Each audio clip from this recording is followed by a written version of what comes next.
Hey, what's going on, everyone? Welcome back to the channel. Today, we're talking about something that I've been really excited to cover. And honestly, this update might be one of the best things that's happened to Daemon X Machina Titanic Scion since launch. Version 1.11 just dropped, and it's got a bunch of cool new stuff, balance tweaks, some serious quality of life improvements, and a few little surprises that longtime fans are definitely going to appreciate. If you've been grinding missions or just getting back into the game, this patch gives you a real reason to fire up your arsenal again and jump right into the field. So let's start with what's probably the biggest highlight, two new bosses. These aren't just reskins or recycled enemies. We're talking about Lapis Lacrima RT and Cybele RT. Both of these have been added to the Rematch Simulator, so you can challenge them anytime you want once you've unlocked the feature. From what I've seen so far, they've got that perfect mix of spectacle and brutality that Daemon X Machina does so well. You know that feeling when you're dodging beams and missiles flying in every direction, your boosters are overheating, and the soundtrack just kicks in harder? That's the vibe these new fights bring. The Omega versions really push your build's limits, and they reward players who have mastered their arsenal movement and weapon combos. It's not just about raw power, it's about reading attack patterns, reacting on instinct, and finding that perfect window to strike. What's cool is how these fights tie back into the game's evolving challenge structure. The Rematch Simulator already gave us a way to relive some of the game's toughest encounters, but adding these Omega bosses keeps the endgame fresh. It's not just filler content either. You can tell the devs actually put work into making these battles feel special. The patterns are sharper, the aggression level is up, and the animations have a little extra flair. It feels like they wanted to give veterans something worthy of their skill level without locking out newer players who are still building up. And then there are the cosmetics. I know some people might not care as much about outfits, but honestly, presentation is part of the fun in this game.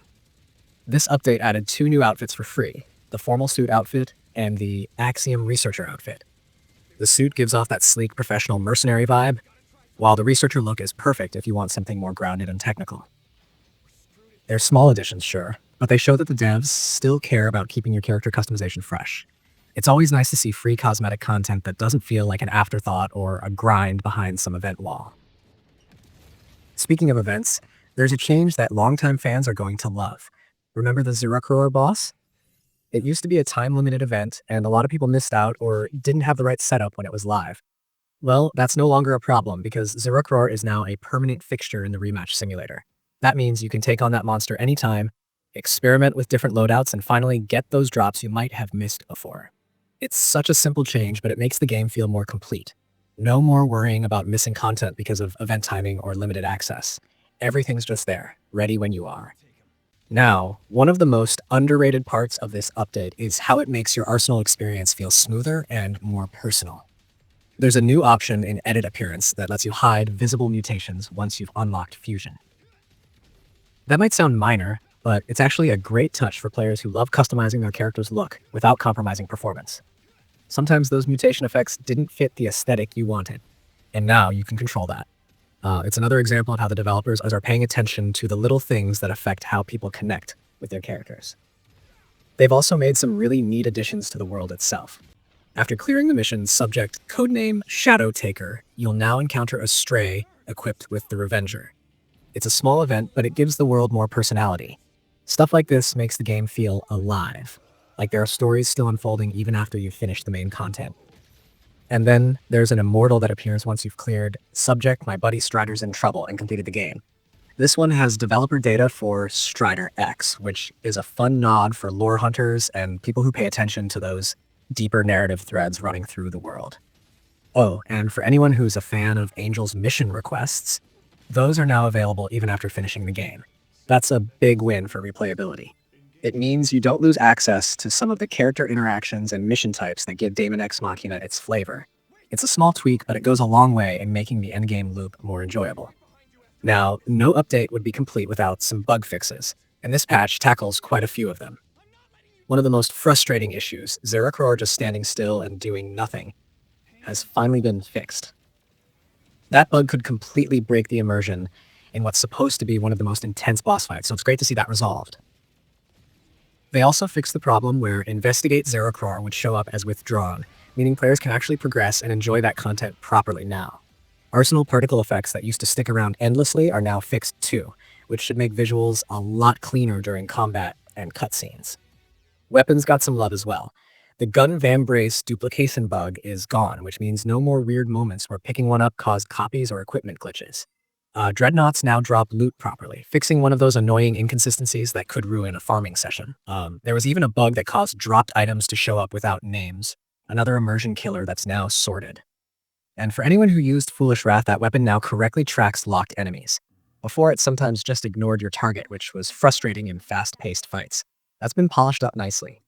Performance improvements are noticeable too.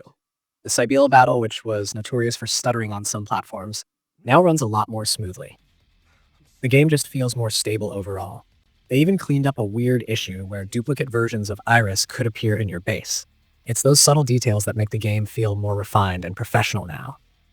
What I really appreciate about this update is how it manages to add meaningful new content while fixing long-standing annoyances at the same time. A lot of updates tend to focus on one side or the other.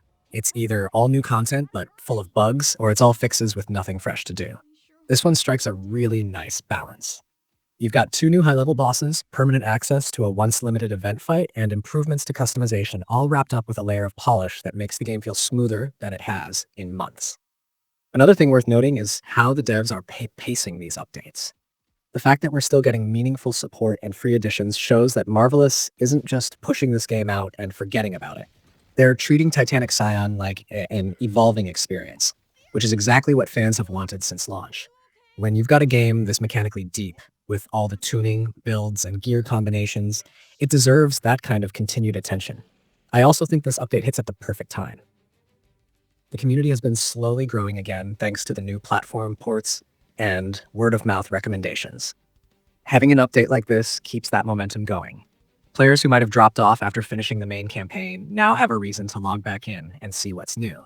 And for newcomers, it shows that the game's still alive, still evolving, and still worth investing time in. The thing about Daemon X Machina that's always stood out to me is how it balances fast-paced mecha and action with surprisingly deep RPG systems. You can really feel that in this update. The new bosses force you to think differently about your loadouts, what weapons to bring, how to manage your stamina and energy output, how to dodge smarter instead of just faster. And that's the kind of design that keeps people coming back. It's never just about who has the strongest gun. It's about mastering the dance of speed, timing, and precision. Even beyond combat, there's something satisfying about how the world of Titanic Scion keeps growing in small but meaningful ways. Whether it's that new stray encounter or the lore connections tied to Strider X, these updates make the setting feel lived in. You start to see how everything connects, the pilots, the AIs, the factions, and it pulls you deeper into the universe. For a game that's so focused on massive battles, it's impressive how much care they've put into the smaller storytelling details. I think what this update really accomplishes is rebuilding confidence.